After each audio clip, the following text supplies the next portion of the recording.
Hello and welcome to We Got a Podcast, a podcast about Dragon Ball from A to Z. From Earth to Namek to Sadala, we cover it all. My name is Doug. And I'm Randy Max. Nice, so you're like just a rehashed version of an old you? Yeah, exactly. I mean, nothing's really that different. I'm bigger, I'm scarier.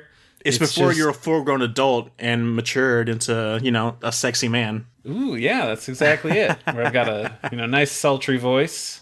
Exactly. We're the strongest under the heavens duo, here every other week to talk to your ear off about fights, goofs, and everything else in the Dragon Ball cosmos. And we are back after a month break? Randy, about that. How you doing, man? I'm doing pretty good. Just been chilling, playing Xenoblade, playing Fortnite. The new Xenoblade? The new one. Ooh, never heard of them. Yes, dude, Fortnite. I am all about that. I like that you knew that there's a new one, but you've also never heard of it. I've never. But I have heard of Fortnite, and thanks to the Dragon Ball inclusion, man, I'm kind of into it right now. I don't play often. I've only played with you and Mike and Andrew, but... Yeah, the time we played was super fun, even though Mike's the kind of guy that just decides to run off on his own when it's a team game, and I gotta be like, all right, we're all together, what's happening? Mike's like, in the distance, dying on his own. I'm like, well, okay. Right, yeah, you've got to stick together, not two together, because then you're gonna get shot way too easy, but like, yeah, man, it's fun, like, especially when you got friends, when you got good friends. You got good friends, yeah, and you got a naked Goku with white hair running around with a gun. Doesn't get better than that. I'm a god of destruction, purple cat with a gat. So because you both have those, you chose those costumes. I was stuck resorting to like the Vegeta Bulma bundle pack, and I'm not gonna be freaking Vegeta. I'm not. I was like, fuck that. I'm gonna be Bulma, and I'm Bulma with like a lab coat. It's awesome. You could have been another Goku. I mean, that's never stopped Dragon Ball. You can always have more than one Goku. That's true. That bundle did have a lot more items I could have played with, but whatever. It was still cool being Bulma and like shooting off a Kamehameha as her. It's dope. Yeah. Again, never thought I'd be saying this about Fortnite, but hey. No. Here we are. It's 2022, man. That's the whole point of like doing these events with new characters, is that it brings in people from that fandom, and it certainly did to us. I don't think I'll be playing it more after this event is done, but I enjoyed my time. Yeah, exactly. And that's what's great, is it's free. You can just jump in and play, get some friends and squad up. Go have some good times. Yeah. So anything else new with you, man? Oh, I started therapy, which is great. I mean, Fantastic. We're not too far. It's only like, I've only been like 3 sessions, but like, still, so far, that's awesome, dude. So good. I finally got homework, so I'm going to fix my brain. From therapy? It doesn't make it sound very enticing to do. You can't just go and they're like, they wiggle their fingers and suddenly you're better. Like, that's not how. Okay. I'm imagining they give you like a form and you're like filling out like math problems. Not that kind of homework. No, it's like reading. Gotcha. Everyone, I feel like I have a strong belief that everyone should have therapy. Like, even if you think you're healthy, like everyone, it's always healthier to go talk to someone, because you never know what's hiding in your subconscious, and they could really help you talk it out. Absolutely. Sometimes you just need somebody that can listen and will, be able to help you out. Or you could have a podcast where you talk about the new Dragon Ball Super movie, Superhero. What, there's a new one? It just came out, and nowhere else in the world, just in America. You know what? The best part, I'm so glad that they released this Japanese with English subtitles in America. How cool was it seeing, like, being in the theater and seeing subtitles on a Dragon Ball thing in theaters, man? I've never experienced that, and it was amazing.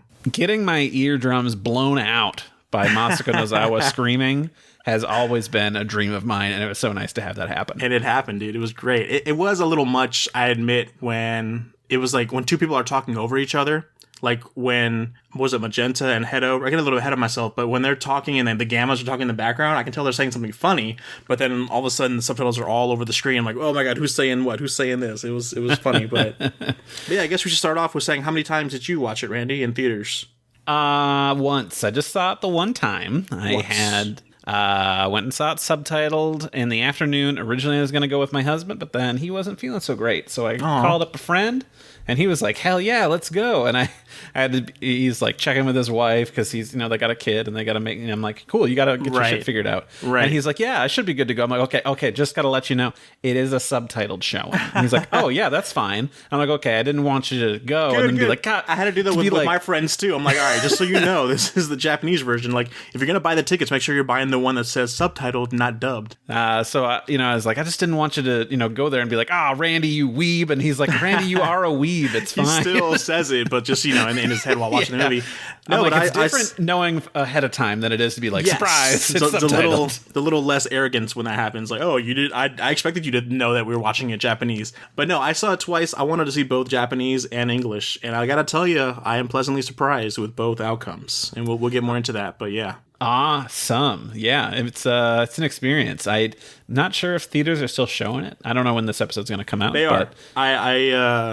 I think they're going to stop September 1st.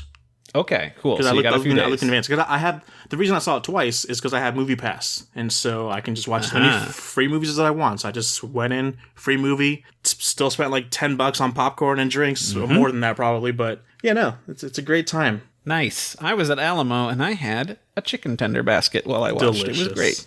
I'm jealous. It was so good. I had like a $6 hot dog that was like tinier than the stuff you get at 7-Eleven. Anyway, Randy, you want to go ahead and read the synopsis for us? Yeah, I'll tell people what this movie's all about. The ultimate artificial humans, Gamma 1 and 2, have been created by the Red Ribbon Army. Piccolo infiltrates their base and discovers a huge conspiracy unfolding. And then Gohan is pulled into the battle after Pan is kidnapped. To save the world from such strong enemies, Piccolo calls on Gohan to show his true power. But can Gohan respond and defeat the Red Ribbon Army? Ooh, sounds kind of similar to movie 1, doesn't it? The whole kidnapping thing. Wow, some parallels that I didn't think about. That's true. It's a little parallel, but not really. I thought it'd be more of a parallel, but not much of the same stuff happened. Like, it doesn't really feel... obviously, Pan wasn't really kidnapped. No. He was playing a game. We forgot to say, this is going to be full-on spoiler time. So... As soon as I said that, I was like, oh yeah, we should probably address that early on. Something at the beginning of the show. It's like, hey, it's spoilerific, so chill out. Okay, cool. Do you want to read the other Yeah, I'd love to tell you some more. So this movie originally came out in Japan, June 11th, 2022, and it hit globally on August 19th, 2022, so just a little over 2 months later. Directed by Tetsuro Kodama, who was a CG sequence director on Dragon Ball Super Broly. He's worked on some other CG and 3D works. Animation supervisor was Chikashi Kubota. He was worked for Key Animation on Super Broly, and you might also recognize his work because he was the character designer for the animated adaptation of a One Punch Man. Oh, yeah, I didn't know that. Man, he's a good dude. He knows his shit. Storyboarded by Naotoshi Shida, which is a name you should recognize as somebody who's been part of the Dragon Ball franchise for a long time. Been a long-time animator at Toei. If you don't know, if you can't be like, well, who's this Shida guy? Like, what is he good for? Do you remember? That's you? Okay, cool. You remember Battle of Gods, right? Yeah, a little bit. You remember that part where Goku breaks through the rocks and it turns into a regular Super Saiyan and fights and they're doing in the air? He did that. Like, that was his animation.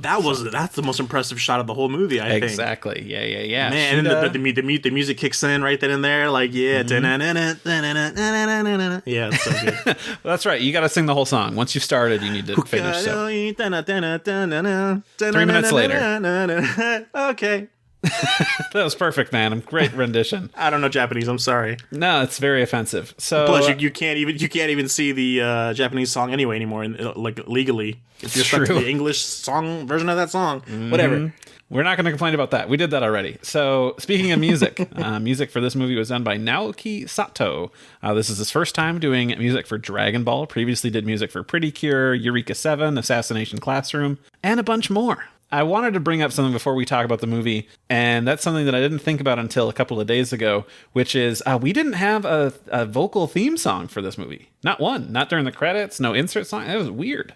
Is that common to have one? I kind of had the idea that... Do you remember Broly had a song at the end? Blizzard by what's-his-face? Oh, you mean like that? Like for end credits? Yeah. Like for end credits, yeah, that seems a lot more normal, but I guess I'm thinking like insert song. I don't really think... I mean, what did Resurrection F have? Oh, they had the Fukatsu no F. Yeah, F. Oh, And I of forgot to know course, the name of the movie. in Battle of Gods, you had Hero. which played, as an insert song during that great Yeah. Sheeta battle. I guess I didn't think about it because literally none of this music was really that great in this movie. Whoa. Okay. Yeah, or not memorable. Like nothing stood out. Nothing was, like you said, no insert song. Right. Yeah. Which is wild because I think every Dragon Ball movie before has had one, at least something during the credits. So that's wild. I mean, even Evolution had a song. So Man, that's saying something then. it is. So let's talk about this movie, man. I wanted to talk about it in these little components, and of course, we could talk about parts of the movie, the plot, whatever, throughout, as illustrative of these things. Should we do a little bit of non-spoilerish talk before we get into full-blown? No, man. Those movies been out for a few days. I Fuck think the internet. This has been spoiled for me for months now, even though I've tried my best to hide. Ditto. Just it's everywhere. People can't. I don't blame them. They can't hold their excitement for new stuff. But I'm like, dang it! I wish we lived in a day and age before the internet. I can experience the movie raw. Tell me about it. I mean, I've thought. Granted, it's not a consensus. We didn't. Everybody in the planet didn't sit together and be like, "Look, here's how it's going to go." But at least the decency to wait to the end of opening weekend, because I still I don't know, man. Because I totally get it. Because you're so excited about the movie. It took everything I had in me to not talk about it with like you or with other friends I have, and it's just I wanted to like just publicly talk about it, but you just can't. I don't know. It's hard not to, because then I kind of miss that era. Not that era. I kind of miss that bubble of excitement that everyone joined in on. I'm just kind of sitting in the corner, just like, yeah, that was cool, but I'm not going to say anything because I don't want people who follow me hearing about spoilers if they're trying to avoid it. You know what I mean? Yeah, I suppose that's fair, but it's annoying to be like, well, now I just have to sit off the internet for a few days because my showing was on Sunday, and it was pretty annoying to be like, oh, let's just hop on Twitter real quick. And okay, some people are retweeting spoilers and fan art. Why did you wait so long to see it anyway? Because aren't you a Dragon Ball fan? I am. So here's what happened. I wanted to go to Alamo Drafthouse, and Alamo Drafthouse had it opening night, but they only had dub showings. And I'm like, these tickets are going to be like $16, and I'm just going to go see it once, and I'm going to see it subbed. So their first sub showing was Saturday at 10 p.m. And I'm like, no, I will go Sunday at 1, which is the first time that they had one. Don't they know you're an old man and you go to bed at like 9 p.m.? You'd think, but apparently they didn't care about me. So mine wasn't until Sunday. So it was that was me. That's why. Gotcha. Yeah, I'm old. I'm old man. Nah, yeah, I was the first one to buy a ticket like a month before release, and same. It was the first showing. It was moving day when tickets dropped, and I'm like, no, I can't do that. I gotta buy tickets right now, or I can't think. And I was the first one to buy tickets for my screening. I'm like, get them. You know what the most interesting thing I like realized, and I tweeted about this, was that I was in a room full of Japanese Dragon Ball fans, like fans of the Japanese version, because at the same time, you had to choose which you wanted to see, the Japanese version or the English version. It was the first showing of the Japanese version, so the people that were there, that's their preference. And I'm like, man, we have this relation. I really feel like we should be friends, but I'm too shy to ever, or like, and too considerate to just come to a stranger. Hey, I want to be friends. We like the same, but it's so rare to find that kind of Dragon Ball fan, like locally. Yeah, for sure. But now I can like see like, oh, this person, I can like put a face to it, like, oh, these people are like me. Yeah, I really should have done that because I also was shy and didn't want to be like, hey, we both like it when old lady voices our favorite grandpa superhero. And there's no way to do that without feeling like a creep too, unless it's like happens organically, and you don't. And the only way to make it, I don't know. It's. I didn't want to think too hard about it, but it was cool. I mean, there were only like I think 6 people in my whole theater. Yeah, not including me and my 2 friends, but yeah. Yeah, there wasn't that many in mine either, but there's still probably like a couple dozen. But that was it would have been. Well, also I went to like the 5:30 showing, so I think there was more in like the 7 p.m. showing where it's a more reasonable time after people get off work. They can go. I went straight after work. I'm like, let's go. I'm going. Right. Yeah. If I had the choice, if I could have gone Thursday for a sub show, I would have been fucking there, man. Yeah. Yeah. But it is how it is. And yeah, it would have been weird to be like, oh yeah, did you think that Toshio Furukawa did a really good job as Piccolo? And they'd be like, what? Who the fuck is that? And like, no, they probably would have. They probably would have been like, yeah, Toshio Furukawa was fucking awesome. Masuka Nozawa is the best. It's like, yes, dude. Let's go get pizza and just hang out. Right? It was a good experience, though, man. It was fun sitting there. Like, everybody was like, they are here for this movie. They're not here to fuck around, be on their phones. We were like, nope, we're here to see Dragon Ball. Yeah. That's exactly what you get when first time viewings. Hell yeah. Let's talk about the let's get it out of the way, the CG. What did you think about the CG? So, obviously, I think we'd brought it up before that, like, definitely not what I wanted Dragon Ball to go for. Mm-hmm. But I understand that certain circumstances led to it being this way, but I think the execution pretty good. Obviously, there's always room for improvement, but I thought, like, really, really great way to keep the Dragon Ball look, but also changing the medium, basically. And it was really good. You got a lot of nice angles, and, man, I thought it was very impressive too. Like, it was impressive for CG. Even like some still shots, like if you just like pause the movie, it looked almost like it was drawn. It's only when it's in motion that you kind of really see the 3D-ness of it. That being said, it still makes me yearn for the Broly animation, like how clean and like beautiful that looked. It's like it's impressive for CG, but I still want animation. I want classic, typical animation, and it hurts whenever they showed a flashback in this movie. I was just going to bring it up. It was always the salt in the drawn. wound. It is so much so, and I'm thinking every time they flash back to something, it's that. Are they saying this is the future of Dragon Ball? Is the CG-ness of it? Like, because every time they show a flashback, it's regular, but then the regular time right now, present, is CG. No. I hope this is just a stylistic choice for now. Speaking of stylistic choice, I did like the intro when they're like showing Magenta and Carmine, like they have a little title of their name come across. I thought there was gonna be more of that in the movie, but it was literally just in that intro showing off those new characters. Yeah, I suppose it'd be weird if they're like Bulma. Like, yeah, I know. Well, even with what Gamma 2 did, I wish there was more Gamma 2 like holograms. You know what I mean? Yeah, they didn't really play with that after that. They weren't like, let's keep doing these like fun graphics and stuff to make it feel really like cool. The manga. The one where Gamma hits Piccolo from like above with a leg, and like the whatever text comes up above him, that was a beautiful shot. Like that's wallpaper worthy. Dokkan.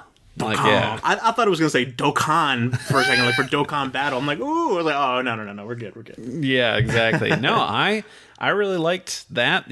Like I said, wish they would have played with that some more. But yeah, I found myself taking a look at shots to like really examine, like, did they draw this one or was it CG? Because like there were some things, like especially if they had characters that didn't show up very much, like Videl, her one shot, like that was 2D animated. Yeah. Just from the phone. Yeah, the other artificial humans that Dr. Hedo had made to like work in the convenience store. I believe that was all 2D. The corpses. Yeah, that looked really good too. Yeah, so it's like sometimes to be like, oh, was this shot like, did they draw this one? Just because it might have been faster and easier than doing it in CG and like having to make a character model. But that's the thing too, is that I can't even call this like a lazy route. Like they didn't choose CG because of laziness, because this movie had so much flourish in its animation that like little attention to detail things. Like there's parts where like characters are gritting their teeth for like one frame. And they could have gotten away with not doing that at all, but that they did it. And this is all over the movie. They have those little flourishes. It looks like it adds so much character. It's beautiful. And it's like, damn it, now I can't call it lazy that they went this route, because it looks like a lot of effort and love went into this. But I just don't like the stylistic choice. The amount of motion and like character they gave, I'm just thinking specifically of that shot when Pan is going to like, fly for the first time, and she's just feeling like very like frustrated and stuff. Yeah. So many movements and like cute things in there. Like if this was 2D, they might not have taken the time to do that either. But like they actually did such a good job. We're to the point where if the next movie is also CG, I'm going to be disappointed, but I'm not going to be like dreading that. I'm like, you know what? They did pretty good. It could only get better. We were before the movie came out, like pre-release of this movie. I'm like, the CG, oh man. But no, it looks like a very, like, if this is how video games end up looking for Dragon Ball, I'd be totally fine with that. Like this is like amazing looking video game quality. But for anime, I'd still want, anime.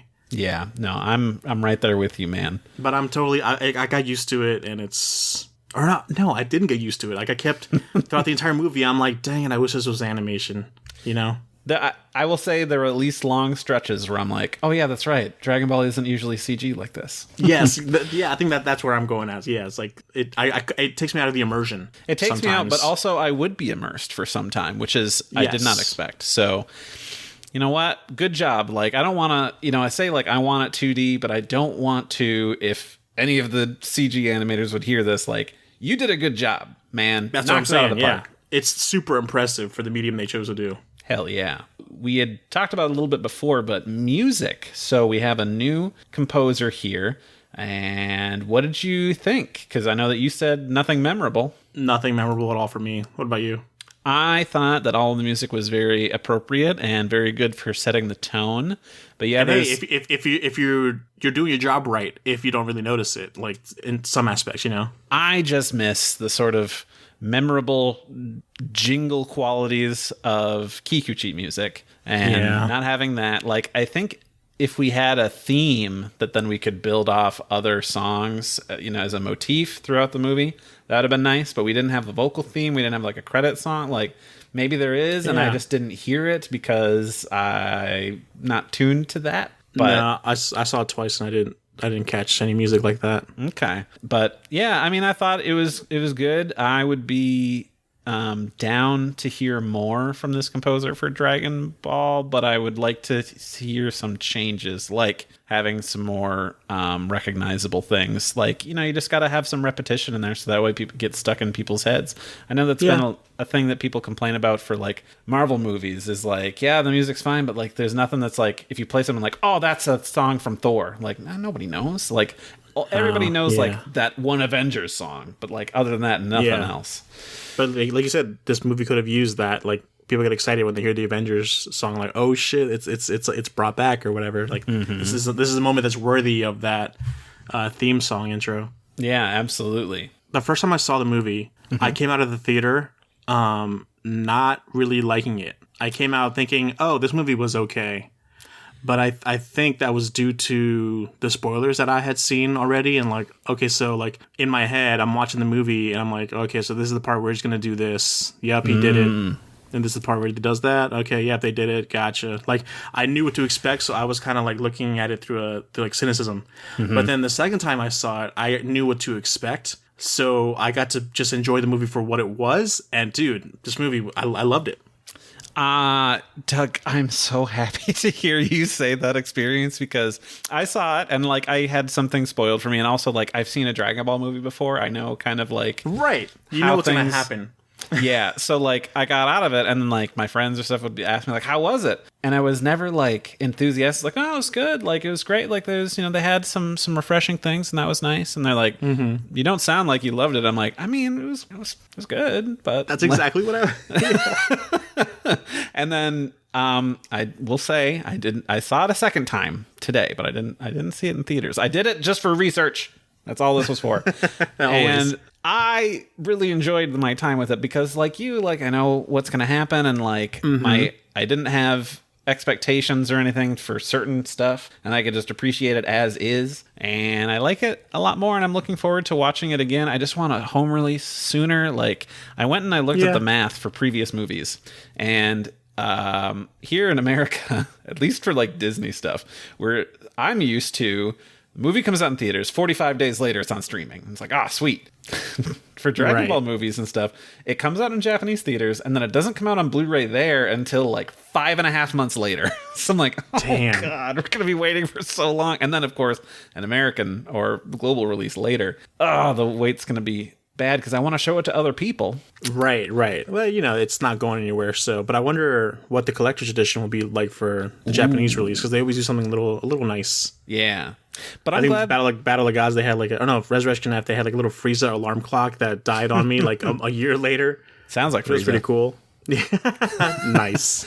But yeah, man, I liked it more a second time, and I think just like, man, it's a breath of fresh air with a whole bunch of stuff. I like the twists and turns that happen like near the end. I don't know when we'll get to talk about that, but I think it's funny that for me, walking out of the theater the second time, I'm like, I liked it. Is that because I saw it dubbed? But it's like, okay, I had time to think about it. No. Yeah, the dub is fine. But it was just seeing it a second time with knowing what to expect. Plus the dub, I keep saying like, oh, it's fine. No, the dub was actually good. Like I accept like what they have now as a product. They have 30 years under their belt. They finally mastered how to do it correctly. Especially the Gammas. Whoever voiced the Gammas it's fantastic. Like, it didn't feel like anime talk. It felt like just real talk. So you don't see that often in anime in general. So it was great. But I guess like when you can like introduce 2 new characters, you can look for 2 new voice actors and who are probably like just super talented. You don't have to go reach into the old bag of Chris Sabat voices. I was just gonna say, Chris, get over here. I know you're already Piccolo, but like you got to do these 2 dudes. That's good. I don't know what I was going to say. Here in the outline, I wrote that we're going to talk about new characters and some other junk like that. You talked about the Gammas. I thought they were pretty good. I wish there was more like superhero tokusatsu stuff with them. That's where we needed a song. We needted them to have a theme song. Yeah, and one of them needed to like write it and play it like in a fucking stereo. I'm so mad. I'm disappointed that this movie's all superhero, but there's no inclusion of Great Saiyaman or Great Saiyaman 2 at all. I was expecting that like as a duh. Like before we see the movie, I'm like, duh, he's gonna be in it. Gohan's in it, so obviously Great Saiyaman's gonna be in it. But none of that. Mm-hmm. I had wished that maybe there was more of like a trick into Pan being kidnapped and that Gohan was in on it. So he dressed up as a superhero himself to go save them from the other superheroes or villains. And then when shit got real, Piccolo would give him his old, the Piccolo purple gi and stuff back, you know? Like, it'd be like a more reveal at the end. But no Great Saiyaman at all, dude. Yeah, man. That was, that's a bummer. That was, because they could play off each other so well, the Gammas and Gohan in there. Like, it would have been so great. Gamma 1 would have been like, okay, we gotta beat this guy, and Gamma 2 would have been like, this guy knows what's up. Like, he's gotta teach you some moves. That's the sucky thing about the Gammas, I gotta say, is that there's a 1 and a 2. One's the straight man, one's the goofy man. Mm-hmm. So they need to be always together for that to work. Not, like, if only one's on screen, the 1 doesn't work that well. Well, I guess Gamma 2 works well on its own, but Gamma 1 on its own doesn't. I don't foresee like a future in the series of just Gamma 1. You know what I mean? Yeah, we didn't solidify him as a character other than he is straight man to Gamma 2's funny dude. But I did see when I rewatched it the beginning when Hedo is explaining about the Gammas. He said he can make multiple copies easily, so maybe they'll just like keep making more, bring one back, that kind of stuff. So I'm hopeful. I don't like that. I mean, the lab did kind of get blown up because there's too many times where stuff happens where we bring back. What are we going to talk this about spoilers so we can just open freely about like what happens? But yeah, man, it's all on the table. Okay. So Gamma 2 bites it. Yeah. Heroically. And so I'm saying that Gamma 1 doesn't work without Gamma 2. Yeah. And they permanently killed off Gamma 2 with like Thanos style. Like he flew away as dust. But I don't know if Hedo will make more of him, like the exact number 2 replicated, or just like a number 3, so I don't know what'll happen there. Number 3 would be interesting, especially if it could, whatever personality trait he goes for, like for 1. I don't know. I think only Goofy works because it's the classic Goofy and straight man routine, like that stand-up comedians do. And I don't know what other characteristic would work with a straight man. You need a Goofy one. Yeah. I mean, you could think of something. We've got some Red Ribbon stuff going on here because we've got Magenta, we've got Dr. Hedo, who's going to be our android maker. What do you think about these? And Carmine, can't forget about Carmine and his presentations. And that hair. Yeah, brought to you by Carmine. Did you make this? Oh yeah, I did. Oh yeah. If you look at the trailer he made, like the credits are like made by Carmine, produced by Carmine, shot by Carmine. Yep. It's like okay, buddy, you're me back in 2006. I get it. Ooh, Carmine would make AMVs. Yeah, he would, as long as they got more than 5 views on his videos. But unfortunately. I think he'd still do it because he's like, next time I'm gonna break through. What do you think about I didn't know they officially made Dr. Gero and was it Fomi like an official, like that's actually his wife or whatever, I thought that was just from Fighter Z. Right. Well, I mean, you can just make it canon, that's fine. I mean, they also have, like, I think before we had known like Toriyama had mentioned that 16 is based off of like his dead That's son. the other thing too. Yeah, like they show the family tree, and then 16. Well, I guess Jiro's son, who he based 16 off of, is because his name. I got his name Gevo. Yeah. So like how do you pronounce Jiro in Japanese? Like you're supposed to Gero. Gero. Yeah. So it's like, and then the son is Gevo. Mm-hmm. But yeah, and also saying that there's another child, and then they got married, and they made Hedo. Because that family tree went by so quickly. I'm like, wait. So is Hedo the son of 16? It's like, no. So there's a second child that Jiro had, and he's a son. He's a product of that child, man or female. I don't know what it is. They kept it secret. Right. Secret / it doesn't really matter. Right. Exactly. We don't care to make a new character model for that.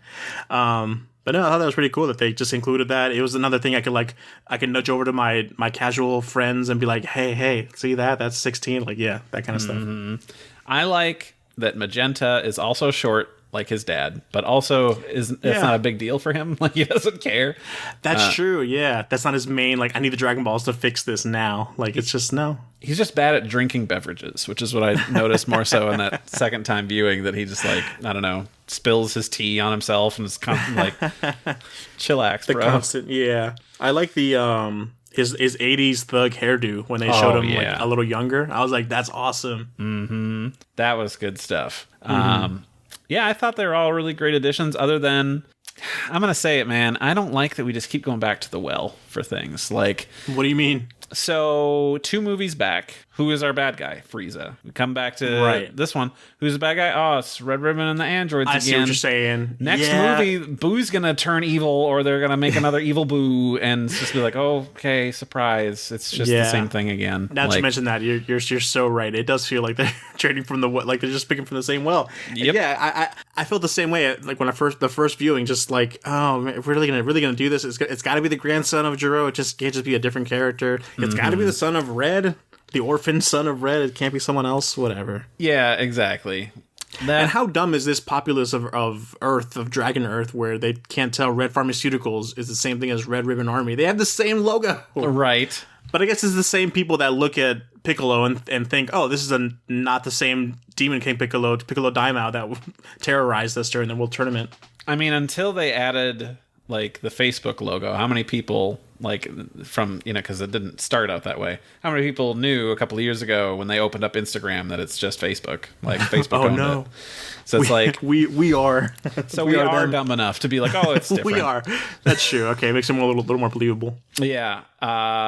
So it bummed me out that we were just doing that again. But, like, I don't know. It's all about familiarity and to get people to be like, oh, look, it's a Red Ribbon Army. You know what I wish they would have done is I wish they didn't name drop Cell Max so early on in the movie. I kind of wish they just like made it a mystery, but just gave it like a vague name, so at the end it'd be a bigger reveal. I think it would have bummed me out more because I would have been like, oh, they made a new creation. Oh, it's just Cell again. Dang it! Like I want to do something new. But they're gonna do it regardless. So it's like if they kept the little secret. Like I knew this Cell Max that was spoiled to me in the beginning, so I knew. I mean, from before the movie. But yeah. I'll say, like, at least with Broly, there was some surprises in that, like, when the fight starts and, like, Vegeta transforms and Paragus is like, what the hell is this? And Frieza's like, do you not know what Super Saiyans are? He's like, I thought it was just a legend. And Frieza's like, oh, we're fucked. You do not know what this is. Do that? Oh, because Broly is supposed to be the legendary one. It's like he can't even do it. Like, that was cool. I think that was also great because it's a whole new Broly. It's not just like exactly like the Cell Max is just like it's not a reboot of our Cell. It's just another creation that looks like Cell purposely. Right. You know what?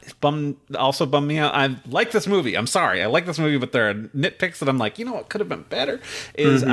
Why is Cell in his second form and then like 18 shows up to the fight? I'm like, oh no, is he going to absorb 18 again and become perfect Cell Max? I was going to talk about that. I wished that 18 had a sub-story where she had PTSD about getting absorbed by this cell, because this is the cell that absorbs her. I wish she had like a little hesitance to her like fight, like she like gets scared and Krill has to step in and save her, kind of like save her again. But it's just, there's so much they could have done with 18, or at least maybe even brought 17 too. Was 17 not available, I guess? But he's got kids. Such... Even though I know that so does 18. 17's got a job.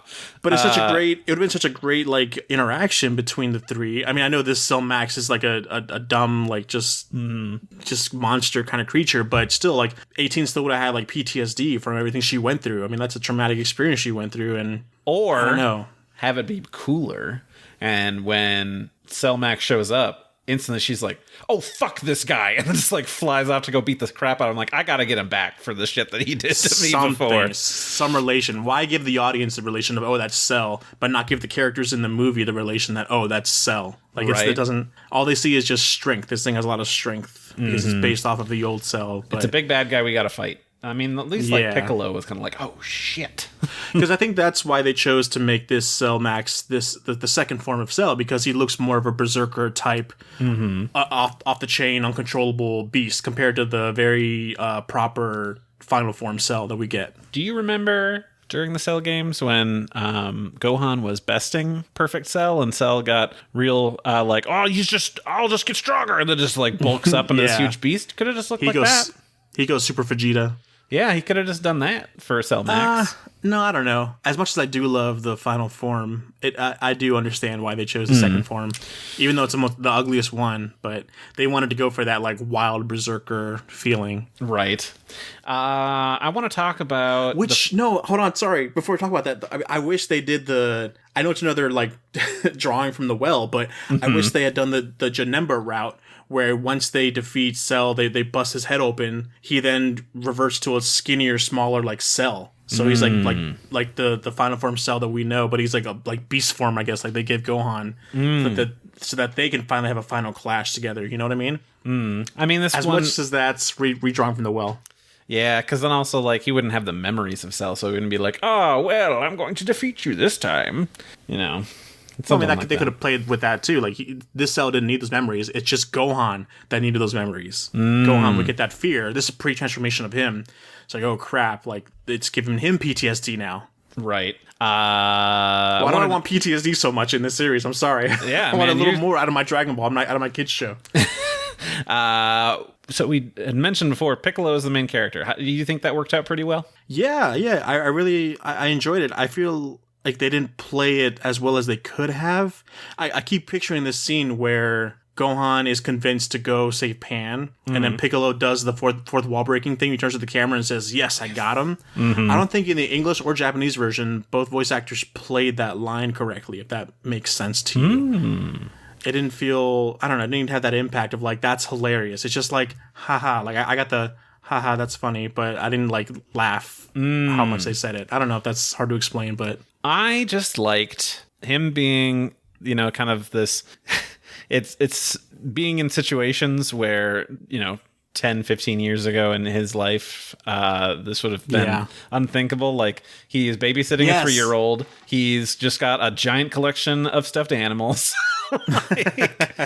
And then, like, he's the one that's going around and, like, oh, you know, let's go get senzu beans. Like, oh, I got to go see about getting these wishes so we can, like, save the world. Like, he's totally in charge because he's literally the only one that is there to defend the world from this. Right. Like, I like that they kind of drove that home, that Goku and Vegeta are literally unreachable, and the only big superpowers in the world are Piccolo and Gohan. So he has to. It does feel weird that he immediately thought, "Oh, I need to unlock my potential." That feels more fan servicey, where it's just like, "Oh yeah, we did this one thing back then. Let's boost me up now this way." Right. I mean, I guess because he was with their pride. I don't know if Piccolo would actually do that in series proper, you know what I mean? I guess it would have been like, well, is he just going to go to the room of spirit and time and just work out on his own? I mean, he did do that before, but still, yeah, I don't know. It felt all right. It's just always seemed like this is the cheapest way to get through, is like, let's go ask old dude to make us stronger, which is fine. But Elder Kaioshin type vibes kind of thing. But I laughed hard when he went to Dende and was like, well, let's just use the Dragon Balls. Like, could they do that? Like, I'll probably have to upgrade him. And he just rolls out with a cart, gets some water, pours it on top. Yeah. There. That's all done. I did it. I was like, whoa. Even that scene, I thought he was going to pour the water in the little hole, on top of the Yeah, glass canister. But no, he just dumps it all over the the fucking dome. I was like, okay, that's it. But no, I don't know if you caught it, but the dragon is shaped in a special way before that, and then after he pours liquid on it, it becomes more spiral. Like it's a different dragon shape. Because I own the toy of that Dragon Ball case of like and then like it breaks when Piccolo Daimao kills him, and you see that. Yeah. But yeah, look, watch the movie again. You'll see it's a different Shenron model. He looks the exact same. He's just like posed differently, is what I should say. Interesting. Yeah, it's a nice little touch that they went with. It was just the easiest thing in the world. Like, I got it wet and it got better. Like, okay, that's just strange, but I'm into that. The one thing I wish they did with I could barely hear in the dub when Shenron was giving Piccolo like the power boost. He mentions he gave him a bit extra. Yeah, I didn't in the dub. I don't know if this is just me because I can't hear very well, but I didn't get that. I heard, you only had a little bit of power left anyway to reach your full potential. So I'm like, wow, if I had just seen this dubbed, I wouldn't have got that. I needed the subtitles to have seen it in Japanese first to understand that Shenron gave him a little bit extra, quote unquote. Yeah. Huh. How do you feel about that bit extra though? I'm not gonna like. Part of me thinks, it's so dumb that he didn't even earn that. But like nobody has earned anything in this series lately. Not for a while. So it doesn't matter. And like, I don't know, Piccolo. But just aesthetically. It's aesthetically. I'm glad that Orange Piccolo is a thing because I thought just like Super Piccolo or whatever he was when he turns smooth. I thought that was going to be it. I'm like, now he's lost his veins or whatever, the lines on his body. Like that's all it's going to be. I'm like, I'm not into that. But the orange one where like his body is entirely changed, his face is more like, hard more and Piccolo chiseled. Daimao shaped. Like it looks more like sinister and evil, like his father's. He's got, the symbol that comes through his shirt, like he's Akuma. Like I thought, this is great. I like this. Right. Oh, is that what that symbol is? It's the Agisa tree from Namek that's on his back, which is super cool. But it's just, I didn't know that. Comes through his shirt like Akuma in Street Fighter. After he wins, he like turns and it like lights up. I'm like, cool. So it's just like that. But as much as I love the idea of Piccolo having a new form, I wish it looked different. Yeah, I mean, I could see like doing more, but I mean, like his body shape has changed, his face is different, his antennas stand up. Like, that's fine.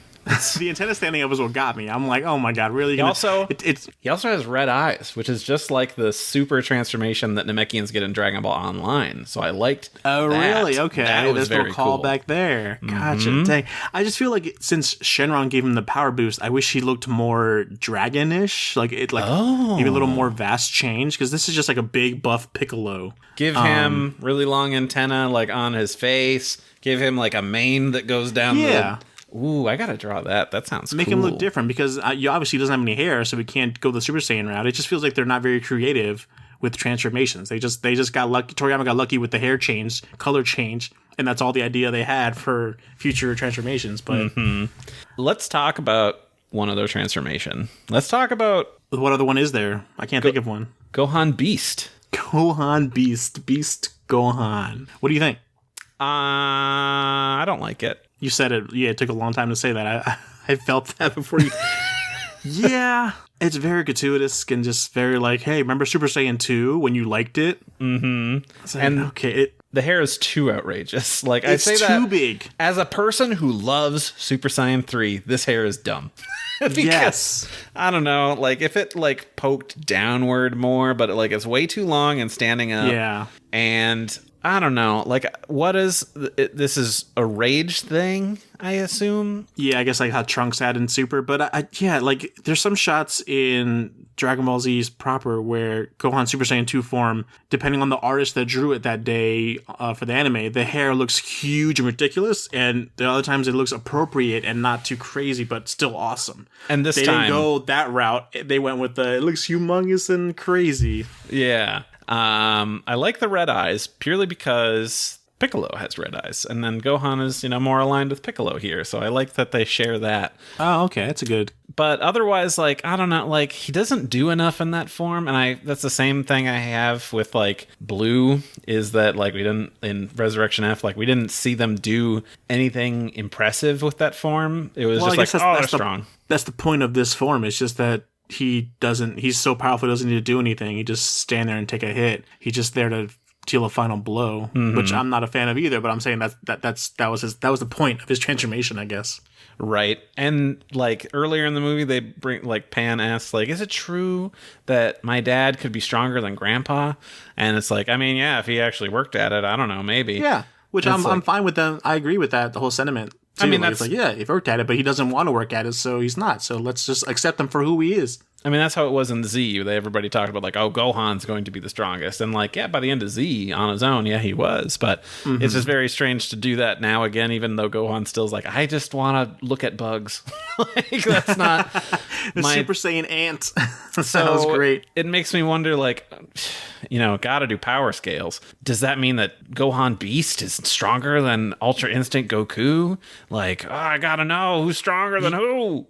You know what I just thought, like just a second, was that why didn't they play around with the foreshadowing with the Super Saiyan ant?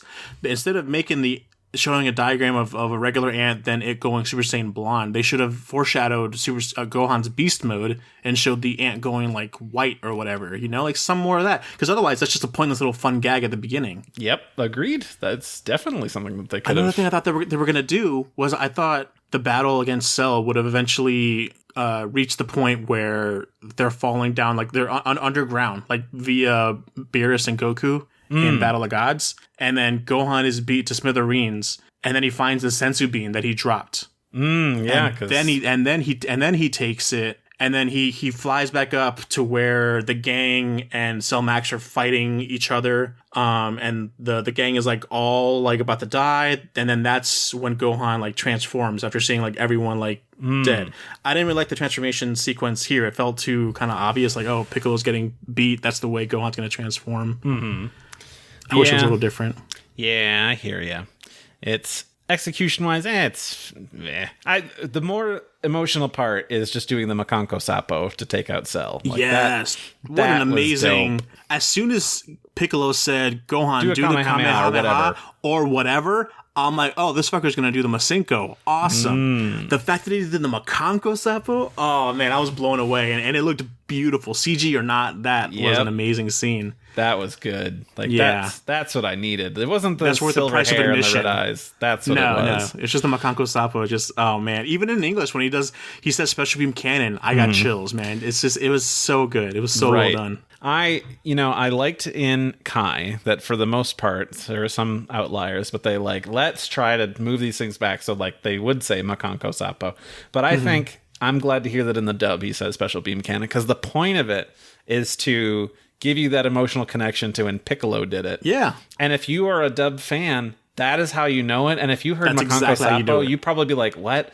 But if it's special beam cannon, you're like, fuck yes! This is great! So I'm totally understandable, and I love the did. I love also the shot is very similar to Goku getting special beam cannon with Raditz in his hand. Like it's the same side angle shot, camera angle that they had for Raditz. I'm like, yeah, that's so awesome. That's so great. Mm-hmm. And then of course, when they show like Piccolo holding him, and they even show like the beam going off into space, just like when he took out Cell the first time. Just I didn't think of that. I was thinking that's not what happened to Piccolo's Makanko Sappo, but yeah, that's what happened to Cell's. Oh, that's awesome. Mm-hmm. Yeah, that doesn't work physically, like physics-wise. Like, how is the beam going straight out of Earth as opposed to adjacent to it? But whatever. That's another issue I brought up prior, but not really a transformation. But Goten and Trunks, they turn into Gotenks, and he's fat, and he actually does stuff. And he's fat Gotenks, but he's still useful, and I like that. Yes, the callback to the headbutt that he comes from the sky that he did against Boo. That was so great. It was so perfect. It was nice to see, and also like great that Goten and Trunks are age appropriate now. It's so good, dude. I was not ready to hear English dub teenage Goten's voice. Oh, have you heard this bastard? I don't think I've ever seen that episode. Those episodes. There's no episode. Before. Oh, no, maybe the end of Z. Yeah. I don't know. I forget. I think his voice sounded. It wasn't. I was ready for that. In this movie, this Goten voice that they used, I was not ready for. Whatever it was, you need to take a look at it. Because I was like, whoa, that sounds like a 25-year-old man. That's supposed to be like a teenager. I don't know. No, it wasn't bad. It just sounded not what I was expecting. Okay. I need to look up the credits. I don't know if it was Sean Schemmel or not who voiced him. It probably is, and he's just doing something with his voice. I think I heard that it was the same person who ever voiced him in End of Z and during GT in the dub. Is it really? Okay. I don't know who that is. Dude. It sounded like it took me aback for a minute.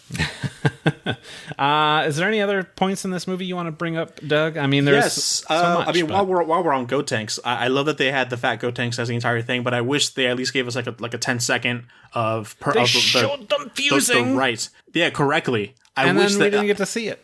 I wish he would have transformed like near the end of the big Cell Max fight to regular Gotenks with Super Saiyan, but showing that that's still not enough. That would have made Gohan's final even bigger. Like, oh, even Gotenks isn't enough to take on the Cell Max. It relies on Gohan. Another point I wanted to make was I was very disappointed with Pan's flying reveal because of how much it diminished Krillin. Because Krillin doesn't attempt to save her. He's just an asshole that's like, Pan, you have to fly. You're gonna die. That's all he does. They should have done the scene where they're both running towards each other. Krillin's like running to chase her, but he's still not making it in time. And then Pan flies. Like, it's up to her. No one is there to save her. It's up to her, and then she flies. Just that little bit. You know what I mean? Yeah, I didn't think about that, and now that's all I'm going to think about. So you ruined it for me. Like maybe Bulma was next to Krillin, so maybe like Krillin had to grab Bulma, and just because that 1 second delay of taking Bulma, he couldn't reach Pan. Man, I thought that was going to be, because I knew about Gohan's transformation. I thought that was going to be like, we're going to kill Pan.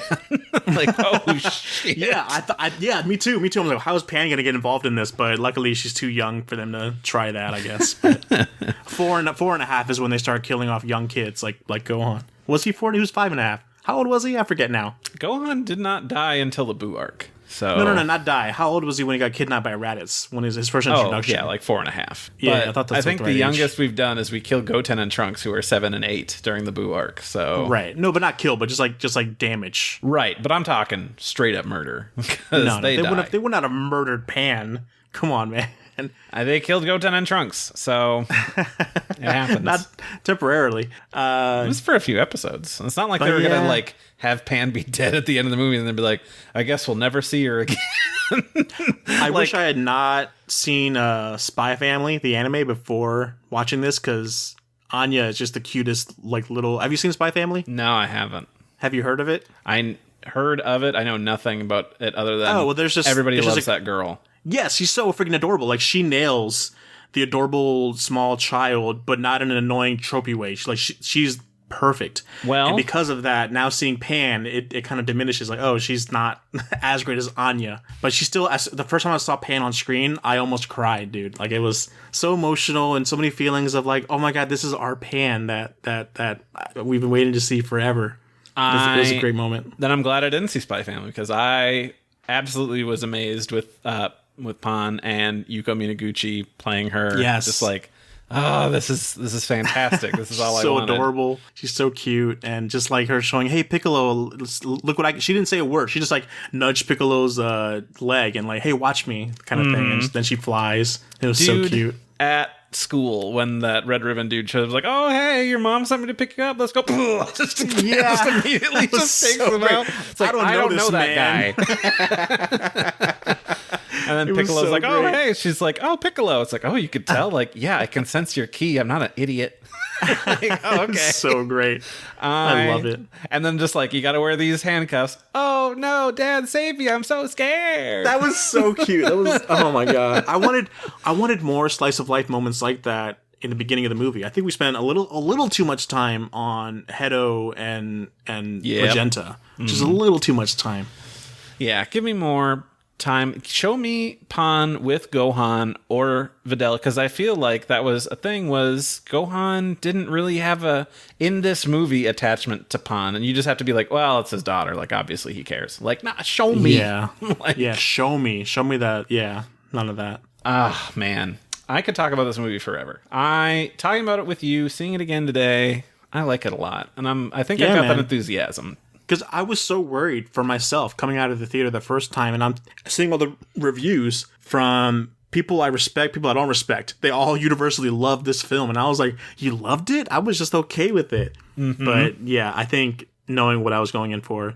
Yeah, it's a fun movie that the twist and turn, not twist to the audience is the obvious twist, but like the Gammas realize, oh, we're fighting the good guys, and then they turn. Like that's not a straight point A to point B like the Broly movie was, where it's, I guess there's a twist there at the end too, but like, there's a bad guy and good guy, they fight, and then it's over. Like, it's not that typical movie. It goes up and back and forth and stuff like that. Yeah, absolutely. I'm excited to see it again. I can't wait. It's going to be a good time. I'm sure people will be disappointed that Broly was not really much in this movie.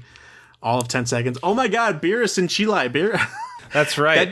That didn't sit right with me for some reason. I guess because I wanted Broly and Chilai to be, like, I guess I shipped them, for lack of a better word. Yeah, but Beerus really seems like that, hey, where's my hug at kind of guy. Like, it's very creepy, but still respectable. I don't know, man. I don't know. I didn't get that vibe. Like, other than him having very clearly a physical reaction, but we're not going to show a boner thing for it. He's like, hey, you're pretty cute. Like, it was the side look after that. He really like looks at her and like smiles. And she's like, whoa. It was like, oh god, this Beerus is like he doesn't do anything wrong. He's actually like super nice and like, hey, Lemo, stop doing the dishes and have ice cream with us. He becomes a great guy. I have another complaint. Just thought of it. Another complaint. Yeah? I don't like that Lemo and Chilai now live there. Like, yeah, they said they live there. I guess they're not living on that planet that Broly grew up on. No, they're like, why are they here? It's like, because we brought Broly here so that way Frieza wouldn't find them. Like, lived on Vampa. Like, Frieza's not going to fucking look there. And then but then Lemo is there, and Chilai is there to, like, steal from them. But Lemo is along, and then it's like, I made this food. And they're like, oh, cool, you're the cook now. You live here. And I was like, oh, man. Now they're just all grouped together, and that gives us more of an excuse to come bother Beerus and Whis all the time. Yeah. Oh, dude, yeah, same. I'm kind of done with bothering them so much. Like they've overstayed their welcome a little bit, Here's what I want. I want Broly to leave with them, with Goku or whatever, or go do his own thing. But Lemo stays, and we never have to see Beerus or Whis again because they don't have to go anywhere for food. Lemo's got the hookup. Yeah, he's the chef. He's got everything he needs. And I say that not because I hate Beerus and Whis. I just want them to be special, and also they solve all of the problems if they're around all the time. Yeah, exactly, and they're less special when they're around all the time. Mm-hmm. Yeah, I would prefer Broly and them move to Earth, but I guess they can't really train. They can't train on that because it's too much collateral damage. I like the idea that they need to train Broly to fight without going crazy. So that it's not like, we've already got this dude on our side who is as strong as a fused Super Saiyan Blue Gogeta. So it's like, that's cool. He's gotta, restrain himself and retrain himself to fight without relying on just going berserk. Yeah, I'm glad they warranted keeping him as a character, even like reoccurring movies. So we'll see more of him in the future. Like, I'm glad they have that at least. Heck yeah. Let's take a break because we've been at this for pretty long, and then we're going to come back with some other stuff. Sounds good. All right.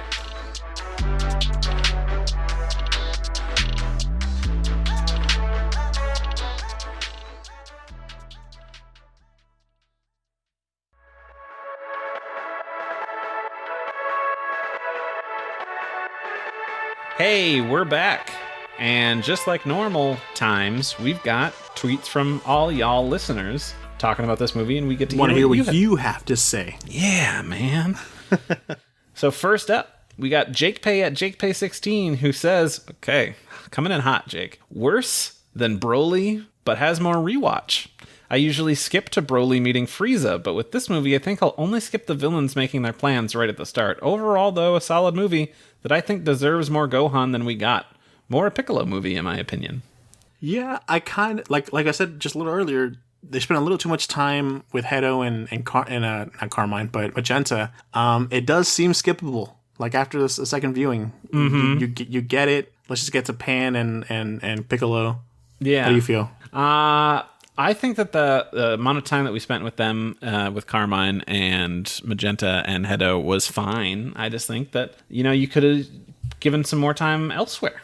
Like some more Gohan. It's because they wanted to make us, the audience, aware that, Hedo will eventually turn into the good side. Like, it's you have to understand why he's joining the Red Ribbon Army, that kind of stuff. Right.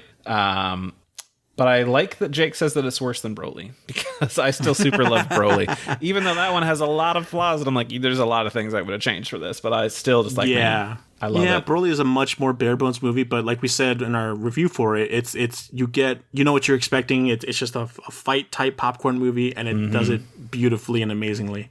And oh my god, the CG was way better in this movie than in the Broly movie. So I was scared there was going to be just all that. Yeah, I think they really impressed with all of that, where it's like, it's going to be CG. Like, I don't know, man. I saw those shots from Resurrection F, and I saw those shots from Battle of Gods. I'm not that excited. But it's like, oh, you got it. So I'm fine with the CG now. Michael at Metallics MT says, I think it's about as good as Broly, but for opposite reasons. It's way sillier and cartoony. Its focus on Piccolo and Gohan is great, not just because they haven't had much focus in years, but also because it shows that modern Dragon Ball can do stuff without Goku or Vegeta. Yeah. Also, a common theme it shares with Broly is one of heritage and fatherhood, which is interesting. Ooh, I didn't think about that. Because, we have Magenta, son of Red. We've got Hedo, grandson of Dr. Garo, and Pan and Gohan, both family of Goku. So I think I do like that, but I just think that's a product of Dragon Ball always being like, everybody's got to be related to everybody. It's a Star Wars problem. Yeah, unfortunately, but I do love that it's a Piccolo, like Vegeta and Goku are just doing their own thing. Did you stick around after the credits to see who won the battle? Vegeta won. You know what's okay? Yeah. There's one tiny thing, and I don't know, my brain associates these things, but when Goku and Vegeta were fighting, and they're like, no transformations, no blasts, just go at it. Like, part of the fight, I'm like, hey, remember that part in the opening to Dragon Ball GT Final Bout where Goku and Vegeta are fighting? Yeah. Oh my god, how cool would that have been? It feels like that sometimes, because they're just having a good old bout, and they're just in their base forms. It's great. I wish they would have replicated that shot specifically, like calling back as an Easter egg to Final Battle. Nice. That would have been so awesome. All the callbacks in this too, like when they showed Dr. Gero's hand like morphing up like it did in the sparking intro. I was like, whoa, that's awesome. Yeah, man. It's good stuff. I like that they can call back to stuff, and sometimes it's like, yeah, okay, that's heavy-handed, and like, duh, that's what they're going for. But sometimes it's good, just little things like that. I have a long tweet thread from friend of the show, Omega Rockman, and I've read it all. It's so good, and I think that if you want to, you should go check out his response to our tweet. I'm looking at it now. Oh my god, yeah, that's awesome, a lot here, Omega. That's a lot. That's awesome. I want to pull out a few. So he says, superhero, fantastic film. I don't think it's quite as good as Broly, but it's close. The CG is surprisingly great. The story is fantastic. The new characters are awesome, and the focus on Gohan and Piccolo is a wonderful breath of fresh air. Unfortunately, I do have the odd nitpick here and there. First of all, the tokusatsu nerd in me is a little sad that in a film called Superhero, we don't even get a mention of the Great Saiyaman. Yes. Gosh darn it, man. Maybe Gohan could have gone to save Pan in the Saiyaman outfit or something and gradually had to take off the helmet and the cape as things got more serious. Still, it's not that big of a deal. I swear I didn't read Omega Rockman's comment before I... You did not. Omega Rockman, you and I are just on the same boat, dude. You and I wanted the same intro for Great Saiyaman. He also pointed this out, and I'm like, oh god, that is perfect. I also love that Gohan is just like Goku when it comes to the stuff he's passionate about. Getting so into it interferes with going to pick up his kid. That's true. Like that. Like father like son. That's so good. You get so absorbed in your own thing. Nice. Yeah, it's just how it goes, man. There's a bunch more there. So please go check that out. It's a good read.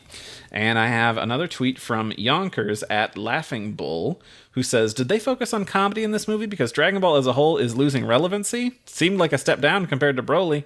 Can't wait to hear what you guys have to say. Next time I open Spotify, I hope there's a new episode of We Got a Pod.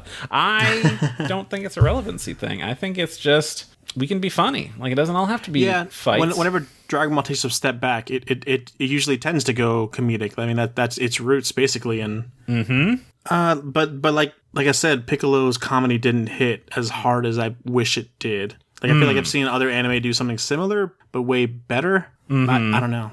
I don't know if they're just not used to doing comedy as much as they used to, that they couldn't. Or, I mean, I guess they're not used to making Piccolo the butt of the joke instead of, like, as opposed to the whole Gotenks thing. But I don't know. True. Yeah, man. I don't know, I man. still laughed a bunch of times at this movie at like hilarious shit. But Oh yeah, hell yeah. I've got some trivia for you. Are you ready for this? do about this movie? The movie just came out, dude. I know, but I got some. All right, let me lay him on me. Okay. Number 1. How many previous films has the Red Ribbon Army and its offshoots been the antagonists? Okay, so I think of Android 13 immediately. Oh, also Android 15 has a strikingly resemblance to the Red Ribbon Guard that Piccolo kidnaps Pan with. Oh, yeah. Kind of, sort of, yeah. Just the body build. But and his number on his vest was 15, so I thought that was like going to be like a callback. Oh. I think I'm stretching, but they're still big, bulky men. He doesn't have the ponytail that 15 does or anything, but I was hoping for that. So there's that movie. Yep. I'm sure the OG Dragon Ball movies are Red Ribbon inspired. No, I don't know. Oh, dude, now that I'm thinking about it, did you notice on Magenta's desk was not only a picture of his father Red, but also Colonel Violet? Oh, I didn't notice that. What is that insinuating, dude? I mean, it's a clear picture of her on his desk. Yeah. I want to look into that. Another random thing that I want to bring up that I caught the first time I watched it, and then I had to pause it to make sure I knew what I was looking at today. When Piccolo kidnaps Pan from school, and the teacher is like waving goodbye, and like all of the garbage is being thrown away as like the plane is lifting up. There's a toy car that is the car that Gohan drives in the eye catch during the Boo arc when it's him and Videl in there, and then like Goku picks it up. Like, that's the Satan car. I want that Satan car. Did you see?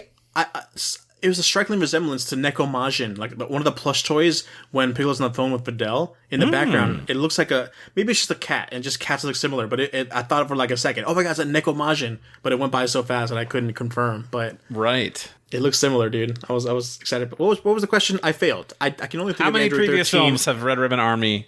Right, and maybe one of the OG Dragon Ball movies, but I can't remember. So how many is that? Red Ribbon. That's 2, as I can think of. You're right. So it is. That's it? Okay. Z Movie 7 with Super Android 13. And then Path to Power, because Red Ribbon Army is bad guy. Oh, that's right. Path to Power. Yeah. So the second one, I already know that you know the answer, because you said it earlier. What was Dr. Gero's wife's name? Vomi. Yeah, you got it. Nice. Last Someone one. drew fan art of Android 13 of Dr. Gero and Android 13 looking similar. Like that's what Gero looked like in his younger years. Oh, interesting. Have you seen that picture? No. It blows my mind, like how similar, that might be what it is. He might have modeled 13 after himself. And that's why such a hottie like Vomi got with this old fuck. That makes sense. Because in his younger years, he looked like that. Last one, and this one's just, I don't know, for funsies. Pan learns to fly at the age of 3, as we see in this movie. Yeah. What feat of flying does she achieve by the time that she is 4 years old? What? What does she do? She travels around the entire world, doesn't she? In the end of Z. She's trying to beat her best time flying around the world. She's adorable. I know. I love it so much. I wish they had played an homage to when Videl learned, and they did the same thing where Videl's like, on her tippy toes trying to fly. Like she's thinking that if she pulls herself off the ground, like physically, it'll work. I mean, it was kind of similar enough for me. Kind of. Hey. It makes more sense that Pan did it this way because she understands ki and all that kind of stuff, or at least the concept of it more than Videl did at that time. But this movie was so full of fan service that I was hoping that would be part of it. Oh yeah, dude. Do you know how close we are to the end of Z happening? We're 1 year away from end of Z because Pan is 3, she's 4 during then, and Goten and Trunks are tall. And also, Goku didn't show up to this. So Bulma can be like, hey, I haven't seen you. I mean, the timeline is too fucked where it can't be 5 years anymore. But it still could have been like 3 years or 4. So what a fucking tease it would have been, like a completely unrealistic tease if after the credits they're showing the Goku Vegeta fight and they completely disregard their whole transformation law, and then you just get like a second glimpse of them being Super Saiyan 4. That would have made sense weird. In any way, but it's like, you got a weird brain, Doug, but I like it. How does it all tie in? Just start teasing GT like, oh, we're going there. Yeah, we're not making sense of any of the story timeline. Then we're just gonna do whatever we want. Oh man, such a good movie, and I liked being back to talk about it with you. I wish I could have gone to the theater with you. That would have been great. Likewise, dude. Yeah. Oh, I feel well. the same way. It's still in theaters, so let's do it. Okay, I'm flying out there right now. Here we go. I'll jump on my Kinto-un that I got from the capsule that fell. Warm for you. Yeah. Oh, not Fortnite. Don't make me want to play that game again. Oh, geez. Well, thank you, everybody, for listening. We love interacting with you and keeping you in the conversation, talking about our favorite franchise in the world, which you wouldn't know from all of the nitpicks we have. Because we love it so much. We do. It comes from a place of love. Tweet at us at WeGotAPod. Email us at WeGotAPod@gmail.com. If anyone has a red ribbon cigar, like in the movie, please send it our way too. I want one of those, even though I don't smoke, never will. It looks cool with the red ribbon logo around it. That's true. Thank you to Rifti Beats for letting us use his track, Kakarot Theme Hip Hop Trap Remix.